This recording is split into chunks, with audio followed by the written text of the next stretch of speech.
వారికి నా హృదయపూర్వక నమస్కారాలు. అలాగే బోరగడ్డ వ్యాధవ్యాస్ గారికి మనస్ఫూర్తిగా నేను వారికి తెలియజేస్తాను, మీకు మేము అండగా ఉంటాను తెలియజేస్తాం.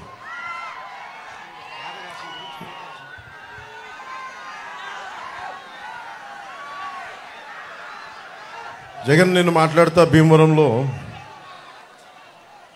నేను ఎందుకు మారిపోయాను, భీమవరం నుంచి ఎందుకు వెళ్ళిపోయాను చాలా బాధపడుతూ ఉన్నాడు. జగన్కి అడుగుతున్నా, మరి ఇక్కడ ఉన్న ఎమ్మెల్యేని ఎందుకు ఇక్కడి నుంచి పక్క నియోజకవర్గానికి ఎందుకు పంపించేసావు? 70 నియోజకవర్గాలకు సంబంధించిన ఎమ్మెల్యేని ఎందుకు మార్చావు? నోరు ఉంది కదా అని చెప్పి ఇష్టం వచ్చినట్టు మాట్లాడకు. జగన్కి ఒకటే చెప్పదలుచుకున్నావు, నువ్వు మాట్లాడితే క్లాస్ వార్ అని మాట్లాడుతూ ఉన్నావు. మీకు తెలుసు కదమ్మా, క్లాస్ వార్ అంటే ఇక్కడ ఉన్న ఆడపడుచులందరికీ, పెద్దలందరికీ, యువకులందరికీ చెప్తా ఉన్నా. క్లాస్ వార్ అంటే ఏంటి? డబ్బున్నోడు పేదవాడిని దోచుకోవటం. ఎవరిని దోచుకున్నారు? జగన్ పేదవాళ్ళని దోచుకున్నారా, మేము పేదలకు అండగా నిలబడ్డామో మీరే ఒకసారి ఆలోచించుకోండి.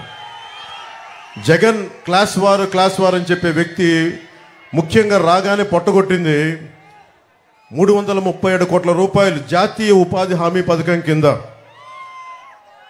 ఆ నిధుల్ని దారి మళ్లించేశాడు. కేవలం 6.22 కోట్ల మట్టుకే ఖర్చు పెట్టాడు. ఇది కేంద్ర ప్రభుత్వం ఒక లోక్సభలో అడిగిన ప్రశ్నకి సమాధానం.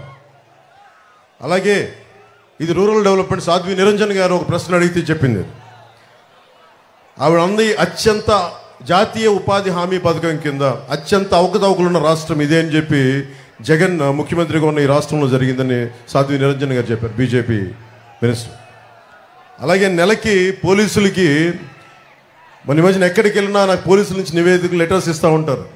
టీఏలు కానీ డిఏలు కానీ వాళ్ళకి సకాలంలో జీతాలు కానీ